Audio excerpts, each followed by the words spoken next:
Bonjour à tous et bienvenue sur boursicoté.com pour cette nouvelle analyse technique Forex et matières premières. Et donc hier j'attirais votre attention ici sur la paire de devises euro-dollar, comme quoi les cours revenaient ici sur l'ancienne zone de résistance des 1.1645 et que ce niveau ici commençait à s'imposer en tant que support. Et bien cette configuration n'a pas tenu, puisqu'après ici être repassé sous la moyenne mobile 20 exponentielle, et bien les cours ont confirmé avec une rupture donc de cette zone des 1.1645. Donc nous étions ici sur un début de dynamique haussière.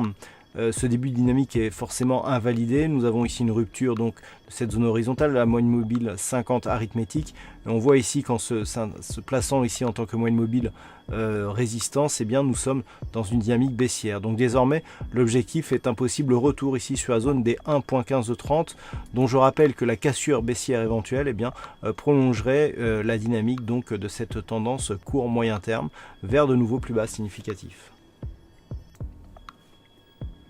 Concernant le métal jaune, nous avons là aussi un signal de poursuite du mouvement baissier avec donc inscription de nouveaux plus bas significatifs consécutifs à la rupture baissière ici des 1265,50 $ l'once.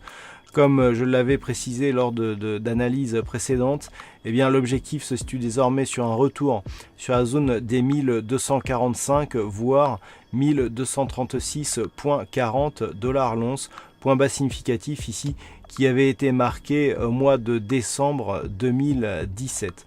Donc les cours sont sur cette trajectoire.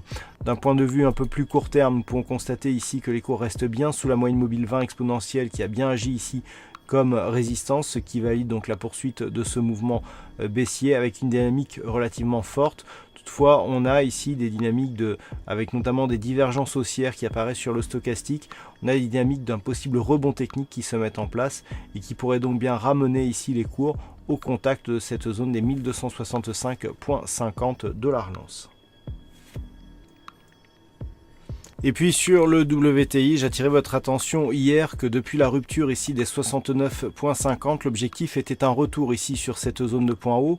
Donc les cours sont bien revenus ici sur les 72,60 $ le baril et sont même en train de casser ici ce niveau. Donc d'un point de vue moyen terme, le signal est intéressant car il valide la poursuite du mouvement haussier ici qui reste le fond de tendance sur un horizon de temps moyen terme. Et donc en inscrivant ce nouveau point haut significatif, on confirme ici la validation de cette tendance qui évolue avec des plus hauts et des points bas toujours de plus en plus haut, puisque nous avons un nouveau plus haut significatif. Donc une dynamique ici qui est donc sur un signal de continuité et nous pouvons tracer le prochain objectif moyen terme ici de cette configuration sur la phase de consolidation en regardant ici, en observant où se situe l'extension de Fibonacci, et nous avons donc un objectif qui se situe à 78,36 $ le baril, donc comme objectif, avec un niveau d'invalidation qui se situe sur le retracement ici à 61,8%,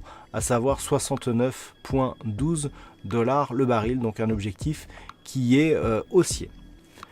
Voilà donc ce que l'on peut dire sur cette analyse technique Forex et matières premières. Passez une bonne soirée, de bons trades. On se retrouve dès demain pour d'autres analyses techniques, toujours sur le site boursicoté.com.